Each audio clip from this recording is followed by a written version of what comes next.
નમસ્કાર મિત્રો, crack economics and statistics દ્વારા આયોજિત જાહેર અર્થશાસ્ત્રની યુટ્યુબ લાઈવ વ્યાખ્યાન શ્રેણીમાં હું આત્મન શાહ આપ સૌનું સ્વાગત કરું છું. આપ સૌ જાણો છો તેમ દર મંગળવાર અને શુક્રવાર સાંજે 5 વાગે આપણે આ વ્યાખ્યાન શ્રેણી ચલાવીએ છીએ. આજે વ્યાખ્યાન શ્રેણીનો 10મો ભાગ છે, 10મું વ્યાખ્યાન છે. અગાઉના 9 વ્યાખ્યાનોમાં આપણે જાહેર અર્થશાસ્ત્રના વિવિધ ખ્યાલો વિશે, તેના સિદ્ધાંતો વિશે ચર્ચા કરી, જેમાં જાહેર અર્થશાસ્ત્રનો અર્થ, તેનું કાર્યક્ષેત્ર, જાહેર વસ્તુ અને ખાનગી વસ્તુનો અર્થ, તેના લક્ષણો, તેમની વચ્ચે શું તફાવત છે, ગુણકારી અને નગુણકારી વસ્તુ, હકારાત્મક અને નકારાત્મક બાહ્યતા ઉદાહરણ અને આકૃતિ દ્વારા આપણે સમજ્યા હતા. સરકારની આવકના સાધનો વિશે આપણે ચર્ચા કરી હતી કે જેમાં મહેસૂલી આવક અને મૂડી આવક શું છે, તે બંને વચ્ચે શું તફાવત છે. ત્યારબાદ આપણે ખાદ્ય પુરવણી એટલે શું, તેની શું અસર ઊભી થાય છે, કેવી રીતે ખાદ્ય પુરવણી કરવામાં આવે છે, તેના વિશે ચર્ચા કરી હતી. અગાઉના વ્યાખ્યાનમાં આપણે જાહેર ખર્ચ એટલે શું, જાહેર ખર્ચના ઉદ્દેશો શું છે અને શા માટે જાહેર ખર્ચ સતત વધતું જાય છે, તે વધવાના કારણો શું છે, તેના વિશે ચર્ચા કરી હતી. આજના વ્યાખ્યાનમાં આપણે જાહેર ખર્ચની અસરો વિશે ચર્ચા કરીશું. જાહેર ખર્ચ જ્યારે કરવામાં આવે છે ત્યારે કેવા પ્રકારની અસરો ઊભી થાય છે અર્થતંત્ર ઉપર, તેના વિશે આપણે ચર્ચા કરીશું. આ તમામ વ્યાખ્યાનો તમે યુટ્યુબ ચેનલની જાહેર અર્થશાસ્ત્રનું પ્લેલિસ્ટ જોશો તો તેમાં આપ જોઈ શકો છો. પરીક્ષાલક્ષી ઉપયોગી ટૂંકી નોંધ પણ આપણે વેબસાઇટ ઉપર મૂકતા રહીએ છીએ, તો ખૂબ જ ટૂંક સમયમાં આ વ્યાખ્યાનોની પણ એક પરીક્ષાલક્ષી ઉપયોગી ટૂંકી નોંધ તમને અમારી વેબસાઇટ ઉપર જોવા મળશે, જેની લિંક ડિસ્ક્રિપ્શનમાં આપેલી છે. આપણે સૌ જાણીએ છીએ કે જાહેર ખર્ચ એટલે શું, તો રાજ્ય સરકાર, કેન્દ્ર સરકાર અથવા તો સ્થાનિક સરકારો દ્વારા જે ખર્ચ થાય છે તે જાહેર ખર્ચ છે. કેન્દ્ર સરકાર, રાજ્ય સરકાર અને સ્થાનિક સરકારો જે ખર્ચ કરે છે તે શું છે? જાહેર ખર્ચ છે. તો આ જાહેર ખર્ચ જે કરવામાં આવે છે તેની શું અસર ઊભી થશે? તો આપણે પ્રથમ જોઈએ ઉત્પાદન પર શું અસર ઊભી થશે. ઉત્પાદન પરની અસરો. જ્યારે સરકાર દ્વારા જાહેર ખર્ચ કરવામાં આવે છે ત્યારે ઉત્પાદન ઉપર શું અસર ઊભી થશે તેની સમજૂતી આપણે મેળવીએ. તો સૌ પ્રથમ છે તેમાં કાર્ય, બચત અને મૂડીરોકાણ કરવાની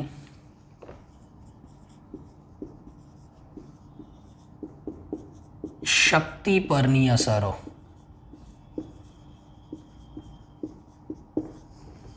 કાર્ય, બચત અને મૂડીરોકાણ કરવાની શક્તિ પરની અસરો. તો જ્યારે જાહેર ખર્ચ કરવામાં આવે છે ત્યારે કાર્ય કરવાની શક્તિ, બચત કરવાની શક્તિ અને મૂડીરોકાણ કરવાની શક્તિ ઉપર શું અસર ઊભી થાય છે તે આપણે સમજીએ. તો ધારો કે સરકાર શિક્ષણ પાછળ, આરોગ્ય પાછળ ખર્ચ કરે છે, તો તે ખર્ચ કરશે તેનાથી શ્રમિકની ઉત્પાદકતામાં વધારો થશે. જો શ્રમિકનું શિક્ષણ સારું હશે તો તેની ઉત્પાદકતા વધશે. જો શ્રમિકનું આરોગ્ય સારું હશે તો તેની ઉત્પાદકતા વધશે. જો અર્થતંત્રની અંદર અથવા તો સમાજની અંદર સારી આંતરમાળખાકીય સુવિધાઓ હશે તો પણ ઉત્પાદકતા વધશે. તો આમ જાહેર ખર્ચ દ્વારા કાર્ય કરવાની શક્તિ ઉપર અનુકૂળ અસરો ઊભી થાય છે. એનો મતલબ કે કાર્ય કરવાની શક્તિ વધે છે. હવે વાત કરીએ બચત કરવાની શક્તિ ઉપર શું અસર ઊભી થાય છે. તો સરકાર જો શિક્ષણ પાછળ ખર્ચ કરે તો લોકોએ જે વ્યક્તિગત ખર્ચ કરવો પડે છે તે ઓછો થાય. સરકાર જો આરોગ્ય પાછળ ખર્ચ કરે તો લોકોએ જે આરોગ્ય પાછળ ખર્ચ કરવો પડે છે તે ઓછો થાય. એનો મતલબ કે લોકોની વાસ્તવિક આવકમાં વધારો થાય છે. અને વાસ્તવિક આવકમાં વધારો થાય આથી લોકોની બચત કરવાની શક્તિમાં પણ વધારો થાય છે. એટલે કે બચત કરવાની શક્તિ ઉપર પણ જાહેર ખર્ચની અનુકૂળ અસરો ઊભી થાય છે તેમ આપણે કહી શકીએ. જો બચતો કરવાની શક્તિ વધે તો સ્વાભાવિક રીતે મૂડીરોકાણ કરવાની શક્તિમાં પણ વધારો થશે, કારણ કે જે બચતો છે તે મૂડીરોકાણમાં પરિણામશે. તો આમ જાહેર ખર્ચ કરવાને કારણે કાર્ય કરવાની, બચત કરવાની અને મૂડીરોકાણ કરવાની શક્તિ પર અનુકૂળ અસરો ઊભી થાય છે. એટલે કે તે કરવાની શક્તિ વધે છે. બીજું આપણે જોઈએ કાર્ય, બચત અને મૂડીરોકાણ કરવાની વૃત્તિ પરની અસરો. આપણે જોયું કે શક્તિ પર અનુકૂળ અસર પડે છે, પરંતુ જાહેર ખર્ચ કરવાને કારણે કાર્ય, બચત અને મૂડીરોકાણ કરવાની વૃત્તિ ઉપર શું અસર પડે છે? અનુકૂળ અસર પડે છે કે પ્રતિકૂળ અસર પડે છે? તો આપણે તેને ઉદાહરણ દ્વારા સમજવાનો પ્રયત્ન કરીએ. ધારો કે સરકાર પેન્શન ચૂકવે છે,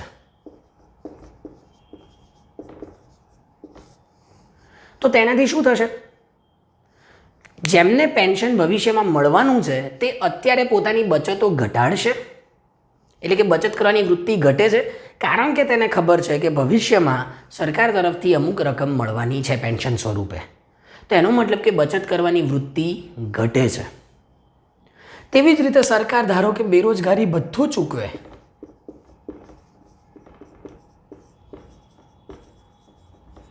અને તે ખૂબ વધારે હોય, તો તેનાથી લોકોની કામ કરવાની વૃત્તિ ઘટશે, કારણ કે તેમને ખબર છે કે જો કામ નહીં મળે તો સરકાર બેરોજગારી ભથ્થું તો ચૂકવે જ છે, અને આથી લોકોની કામ કરવાની વૃત્તિ, કાર્ય કરવાની વૃત્તિ પણ ઘટશે. મૂડીરોકાણ કરવાની વૃત્તિમાં પણ ઘટાડો થશે. તો આમ જો યોગ્ય રીતે જાહેર ખર્ચ કરવામાં ન આવે તો તેના કારણે કાર્ય, બચત અને મૂડીરોકાણ કરવાની વૃત્તિ ઉપર પ્રતિકૂળ અસરો ઊભી થાય છે. કેવી અસરો ઊભી થાય છે? પ્રતિકૂળ અસરો ઊભી થાય છે. જ્યારે કાર્ય કરવાની, બચત કરવાની અને મૂડીરોકાણ કરવાની શક્તિ ઉપર અનુકૂળ અસરો ઊભી થાય છે. ત્રીજી બાબત આપણે લઈએ, સાધનોની ફાળવણી.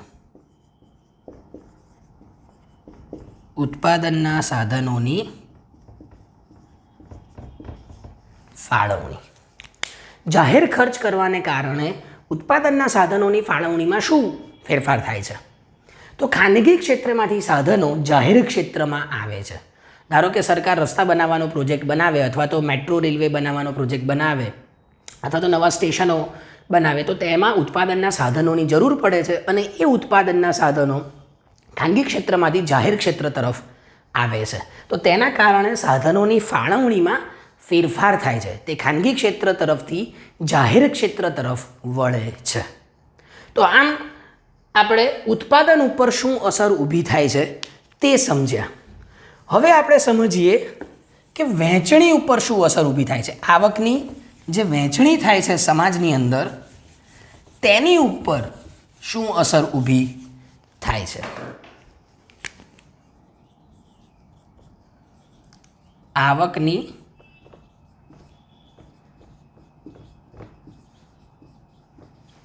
વહેંચણી પરની અસરો. તો સરકાર જાહેર ખર્ચ દ્વારા શું કરે છે? જાહેર ખર્ચ સરકાર જો કલ્યાણલક્ષી કામો માટે વાપરે,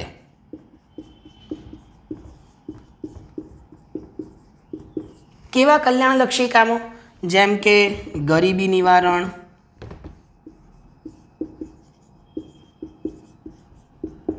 પછી બેરોજગારી નિવારણ,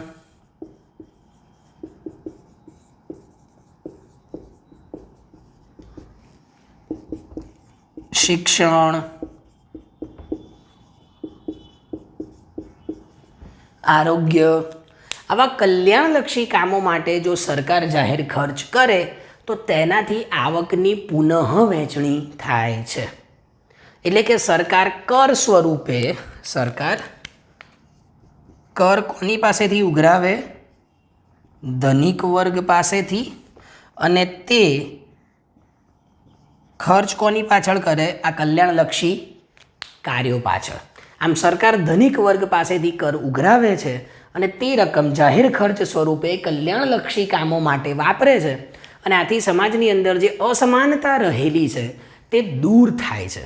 એટલે કે આવકની પુનઃ વહેંચણી જાહેર ખર્ચ દ્વારા સરકાર કરે છે. સરકાર એક વર્ગ પાસેથી રૂપિયા લે છે અને કલ્યાણલક્ષી કામો પાછળ તે વાપરીને બીજા વર્ગને તે રૂપિયા આપે છે.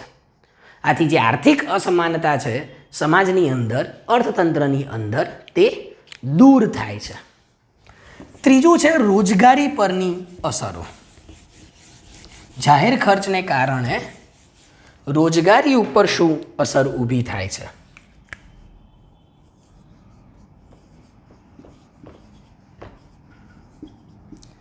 રોજગારી પરની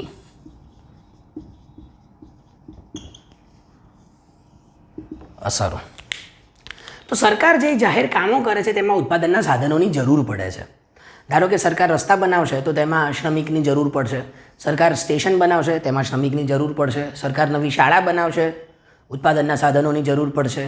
તો આમ સરકાર જે યોજનાઓ બનાવે છે અથવા તો સરકાર જે યોજનાઓ પાછળ જાહેર ખર્ચ કરે છે તેના કારણે રોજગારીમાં વધારો કરી શકાય છે. રોજગારી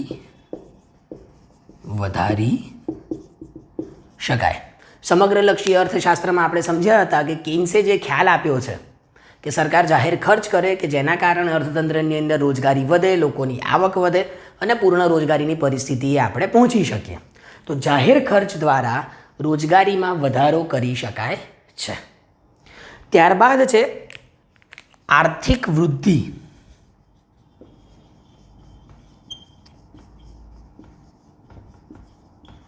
અથવા તો વિકાસ. તો જાહેર ખર્ચને કારણે આર્થિક વૃદ્ધિ કે વિકાસમાં શું અસર પડે છે તેની ઉપર. તો જો સરકાર આંતરમાળખાકીય ભૌતિક આંતરમાળખાકીય સવલતો માટે જાહેર ખર્ચ કરે, જેમ કે રસ્તાઓ પાછળ, બંદરો બનાવવા પાછળ, સ્ટેશન બનાવવા પાછળ, બસ સ્ટેન્ડ બનાવવા પાછળ, વીજળી પાછળ, સંદેશા વ્યવહાર પાછળ, વાહન વ્યવહાર પાછળ, તો તેના કારણે આર્થિક વૃદ્ધિમાં વધારો થાય છે, કારણ કે ઉત્પાદનમાં વધારો થશે. તેવી જ રીતે સરકાર જો શિક્ષણ પાછળ, આરોગ્ય પાછળ, સેનિટેશન પાછળ ખર્ચ કરે, ગ્રામીણ વિકાસ પાછળ ખર્ચ કરે તો આર્થિક વિકાસમાં વધારો થાય છે. તો આમ જાહેર ખર્ચ દ્વારા વધુ આર્થિક વૃદ્ધિ કે વધુ આર્થિક વિકાસ આપણે મેળવી શકીએ છીએ અથવા તો તે દિશા તરફ ગતિ કરી શકીએ છીએ. તો આમ આજના વ્યાખ્યાનમાં આપણે જાહેર ખર્ચની ઉત્પાદન પરની અસરો, કે જેમાં કાર્ય કરવાની, બચત કરવાની અને મૂડીરોકાણ કરવાની શક્તિ તેમજ વૃત્તિ પર શું અસર પડે છે તે, સાધનોની ફાળવણીમાં શું ફેરફાર થાય છે તે સમજ્યા. ત્યારબાદ આવકની વહેંચણી પરની અસરો, કે જેમાં આપણે જોયું કે આવકની પુનઃ વહેંચણી થાય છે. ત્રીજું રોજગારી પરની અસરો અને ચોથું આર્થિક વૃદ્ધિ અને આર્થિક વિકાસ ઉપર શું અસર થાય છે તેની આપણે સમજૂતી મેળવી. જો આ વ્યાખ્યાન તમને પસંદ આવ્યું હોય તો આપ તેને લાઇક કરશો, શેર કરશો અને અમારી YouTube channel crack economics and statistics પણ સબસ્ક્રાઈબ કરશો. ધન્યવાદ.